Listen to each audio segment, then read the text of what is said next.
Song of Solomon. Elijah got in his van, Greg, and drove out of the church parking lot. He quickly realized that he had no clue where he was going and where he would find the beautiful elder from his dreams. This made Elijah belly laugh. There is nothing like a good hearty laugh. It is like a shower for the soul. It was probably the first time he laughed this hard since the accident. He parked Greg on the side of the road. Since he had just received the Eucharist, he turned inwardly and prayed, "Lord Jesus, you know that I love you. I actually have no one but you.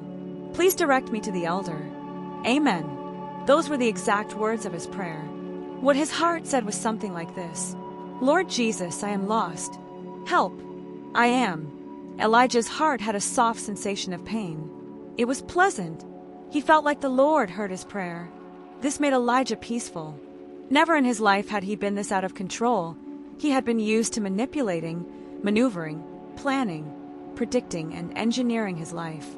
He also had never tasted the kind of peace that he was experiencing in this moment of total and utter surrender. One would say that he was completely out of his mind to try and find some stranger from his dreams. And yet, from heaven's perspective, Elijah was one of the few who was truly sane. Sane, from the Latin sanus, healthy. Elijah was healthy. Still parked on the side of the road, he had this sense, almost like a nudge in his heart, to pull out his Bible and read the Song of Solomon. "But Esther is not here," Elijah protested. "Yes, I am," she argued. "I have only read it with her, and to her. I can't do this without her." Elijah answered himself, "I am right here, but it is good for you to not see me, for you were created to read this book to him." Oh, how it pleases him to see his beloved bride reading this book to him. "Elijah, don't you see? He is the beloved. You are the Shulamite. Every soul, in the presence of Christ the groom, is perfectly and completely the bride. Elijah, he is here, before you and mystically within you at the same time. I am." The sweet pain manifested itself once more in his heart. Elijah somehow sensed that he needed to read it. He prayed that he would survive it without Esther, but his heart was already convinced that he was not alone, and that somehow what happened in the Eucharist was the only reality. Jesus had given himself completely without any reservations to Elijah. This was scandalous. The Song of Solomon was scandalous. All love is scandalous, divine love being the most scandalous. Elijah sat cross-legged on the floor in the back of the van and began reading Esther's part. That is what he had called it, Esther's part. "Let him kiss me with the kisses of his mouth, for your love is better than wine." My Lord, these words were meant for you. In your presence, I am completely and utterly undone. Today, in the Eucharist, you are the one who kissed me with the kisses of your mouth. Truly your love is better than wine. Oh, Esther, we've been reading this all wrong. Speak for yourself. Esther smiled. Elijah found himself spending several hours reading and rereading the first chapter. He was speaking to the one physically inside of him. By the end, his heart felt like it was being stretched, pulled, reshaped, remolded into a temple for his Jesus. Your name is ointment poured forth. Draw me away, O Lord. Draw me away, and I will run after you. It was almost 2 p.m., and Elijah needed to get started on his wild goose chase of a journey. He picked up a map of Ontario from a convenience store. He studied it. He circled all the native reserves. He remembered that there were Enoch trees in the background of his dream. Enoch trees are evergreens. Elijah thought he was most probably in a northern reserve. He noted that the majority of the northern reserves were unreachable by road. He would later learn that many became accessible in the winter when the lakes froze over and trucks would drive on the lakes and bring supplies to these reserves. He decided that he would take the 417 west till North Bay and head north on the 11. For the first time since the accident, he had another purpose besides surviving the winter. This felt very strange for him. This gave him hope. He felt like it was a new beginning, one he needed desperately. Elijah drove to North Bay. He planned to spend the night at Sunset Park, right off of Lake Nipissing. That evening, he found out why they called it Sunset Park. It was tremendous. The whole sky was burning with oranges, reds, and yellows. One could have expected to see the prophet Elijah on his fiery steed ascending to the heavens in this kind of background. The fire of the sky reflected perfectly on the lake. In the distance, The Enoch trees were black in contrast to the dying light of the day. It was beautiful. It was romantic. Elijah, still filled with the Eucharist, not that there ever was an expiry date on the mysteries, his heart warmed, knew that the Lord was behind this breathtaking beauty. Elijah himself felt elated, like he was being taken up on a fiery steed. He grabbed his Bible and read chapter 2 in the dying light. I am the rose of Sharon and the lily of the valleys. He brought me to the banqueting house, and his banner over me was love. His left hand is under my head, and his right hand embraces me. My beloved is mine, and I am his. O Esther, I can hear your voice in my head speaking to the Lord as your beloved. I can hear you calling to him, affirming your beauty in his eyes. Yes, you are his rose of Sharon. Is it possible, O my beloved? Is it possible that you, O Lord, look on us with such love? I am the rose of Sharon. Elijah became silent. He pondered the great mystery of the Incarnation. Divinity, humanity, oneness with God, scandalous. He remembered a line in Midnight Praise. He understood that it was written for Mama, but it equally applied to him, to his inner sanctuary at that very moment. You are the bridal chamber. Mama, your womb became the place where divinity and humanity came together. My heart, your son, he is in my heart. I too am becoming the bridal chamber. It was a silent night. Elijah slept in heavenly peace. By night on my bed I sought the one I love. I sought him, but I did not find him. I will rise now, I said, and go about the city, in the streets and in the squares. I will seek the one I love. I sought him, but I did not find him. The watchmen who go about the city found me. I said, have you seen the one I love? In the Song of Solomon, Elijah noticed that there is a constant search of the Shulamite for her beloved. One moment he is there, the next he is gone. Not that he is ever gone, but rather the sense of his presence is gone. This he also observed in himself the following morning. He woke up. Along with his bodily temperature being much lower, the warmth in his heart was gone. He looked around. He remembered that he was in North Bay. He remembered his mission. This coolness in his heart only made the chase even more thrilling. Like his search for the elder, his search for his beloved only increased in intensity. He warmed his heart quickly with the matin psalms. He ate a hard-boiled egg, which he had boiled himself in the back of Greg, along with a small piece of bread. That was sufficient till dinner for Elijah. Elijah poured himself over the map. He studied the main towns along Highway 11. He decided to look for the most northern town accessible off of the network of roads. Nungasser Lake Lodge. That was it. He decided to stop at other towns along the way in search of the elder. Bombertown, CFS Armstrong, and Akina. All of these towns were good candidates for his travels. He also understood that he would encounter the elder not because of his wit or his intelligence, but because of the will of God. This removed the pressure off of him. He decided to drive 3 hours a day and discover the towns along his way to Nungasser Lake Lodge. He figured that that would expose him to the most possible encounters. The journey is far more important than the destination.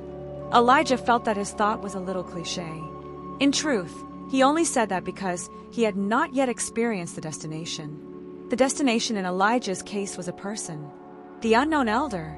In fact, the destination in life for everyone is also a person. Actually, 3 persons. Scandalous. Iroquois Falls, Elijah's first stop after North Bay. Hidden only 10 km from Highway 11, it rests next to the banks of the Abitibi River.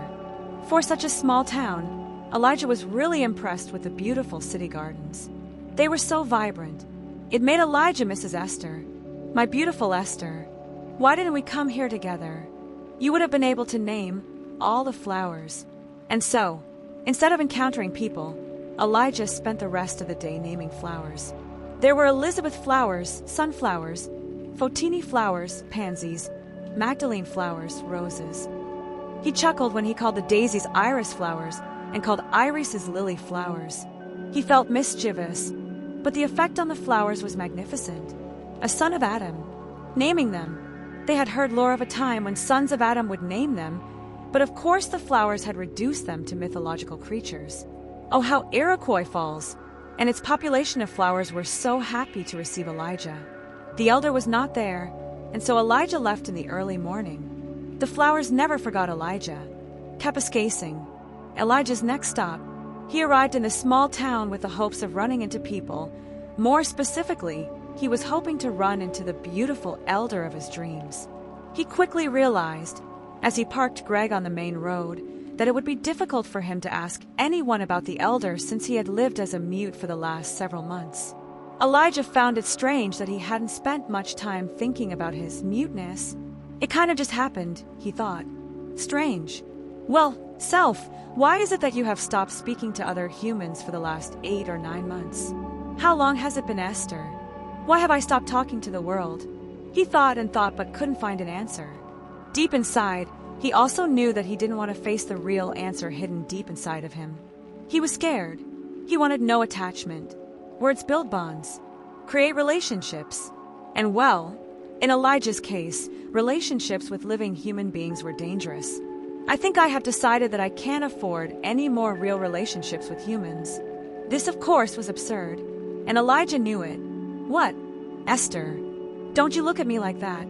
Not that Elijah could see Esther, nor was she looking at him like that. But in his mind, she began to embody the voice of reason, Lady Wisdom as it were. And so she became the visage of what was right and what was wrong. There he was again in relationship. Oh, my sweet Elijah, you have no need to look to me for answers. You have an anointing within you that will lead you to all truth. You have a fire within you. Oh, and how I wish it was kindled.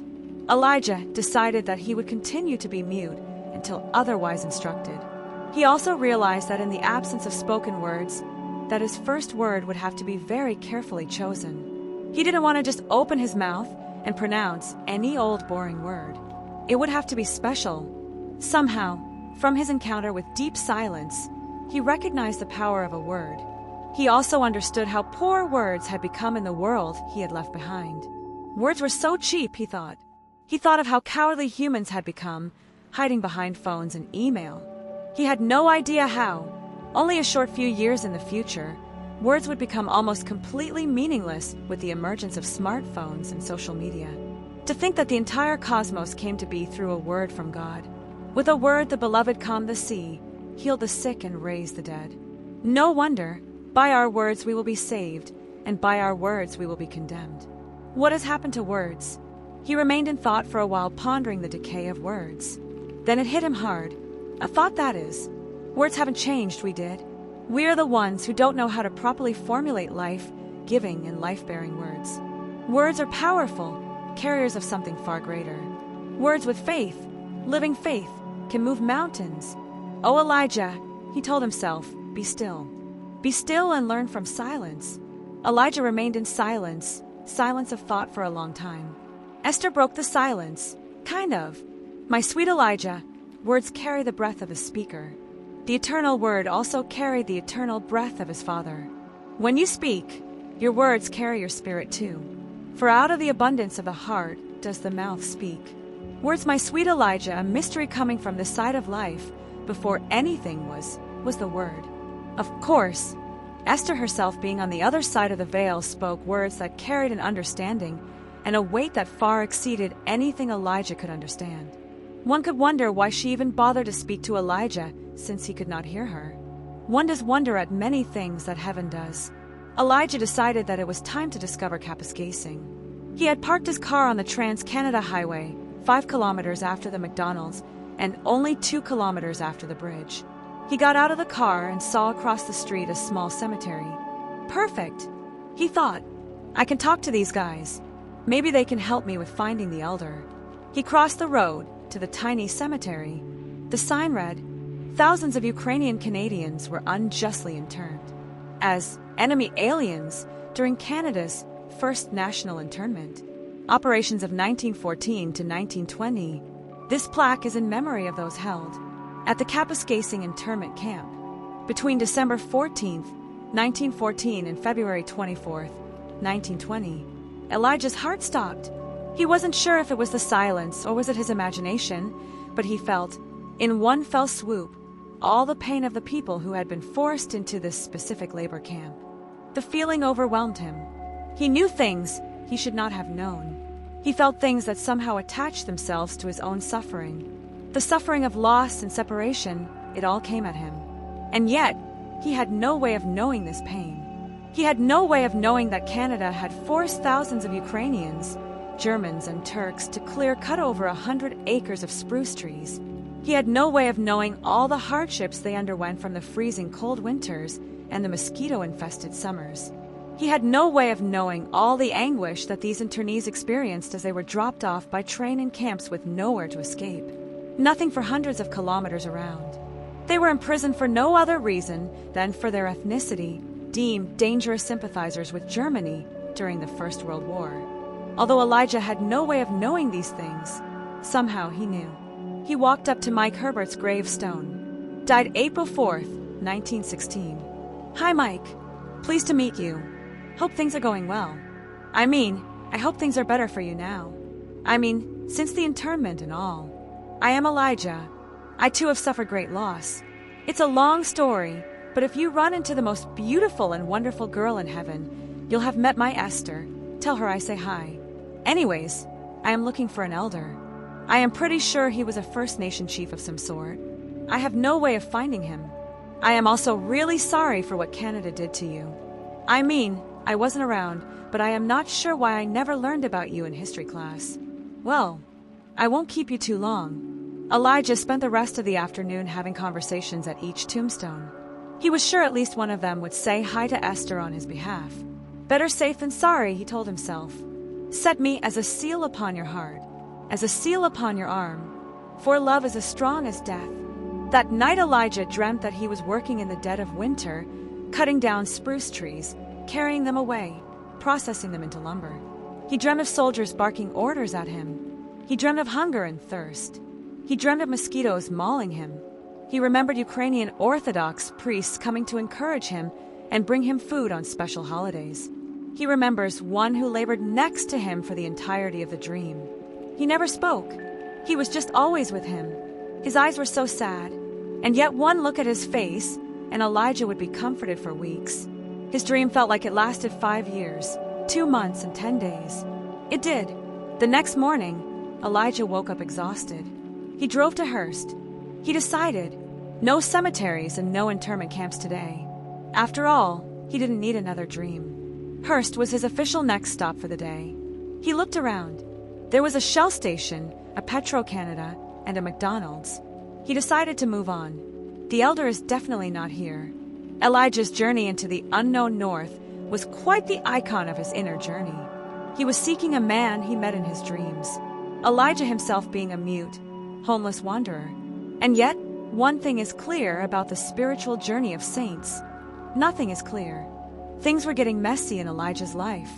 He had always thought that being a good Christian probably meant that he would start going to church a few times a week, teach Sunday school, attend Bible study, and pay his tithes.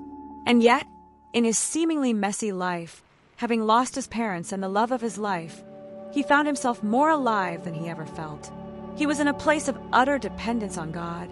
As he was driving to Nakina, his next stop, he was all smiles thinking about how his beloved was going to provide for him next, how his beloved was going to orchestrate his encounter with the elder.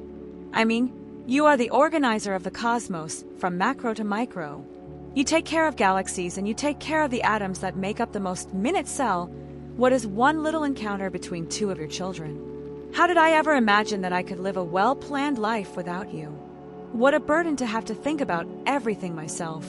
And I called it independence and freedom.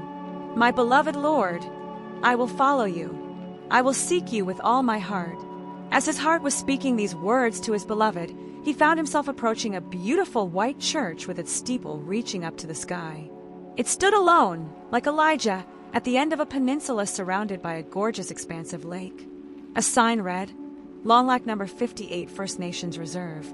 This church would be deemed dangerous and later catch fire. Quite like Elijah, for he too would one day be deemed dangerous and set on fire. For now, this church was so attractive to Elijah. He stopped the van and drove up to the church. It was called the Church of the Infant Jesus. He sat at its steps as the church doors were nailed shut.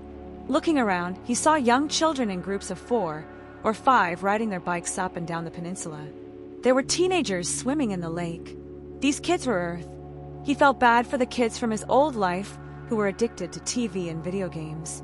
One group of kids, no older than 9 years old, row their bikes right up to him. "What's your name, eh?" Elijah smiled but didn't respond.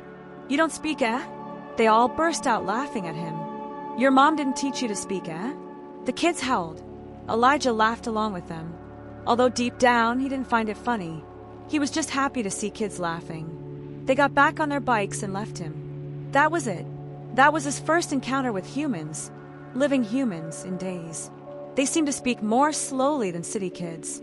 They ended their sentences with a bit of higher pitch.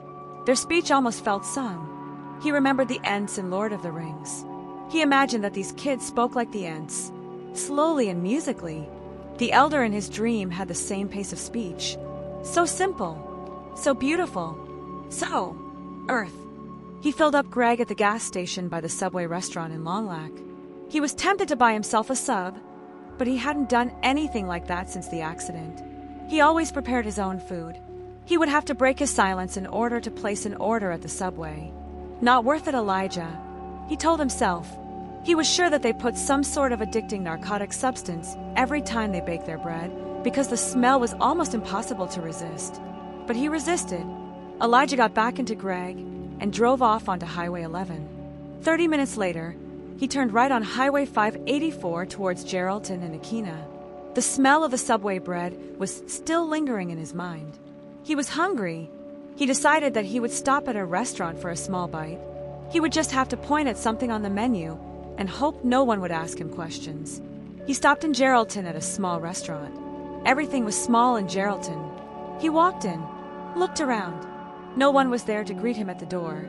He walked in. The restaurant was all but empty. He could see the back of someone's head sitting in the only booth available in the whole restaurant. It all felt quite eerie.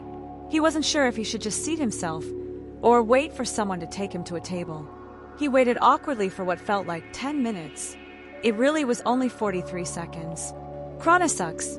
He turned around in order to leave. Then all of a sudden a familiar voice cried out, "Elijah." It was the voice of the elder. Elijah's heart almost stopped at the sound of someone calling his name. He turned, and there, next to the only booth, stood the elder, smiling from ear to ear. His eyes had the same smile cracks that Uncle Onsi's had. "Elijah, you did good time, eh?" With those slow musical words, Kronos left the restaurant. "Come, Elijah, come. The Great Spirit has brought you to me safe and sound, eh? Come and sit. There is much I have to tell you, eh?" And so Kairos was ushered in, riding on the wings of the Great Spirit. Elijah had found the elder, or was it Elijah who was found? It didn't matter.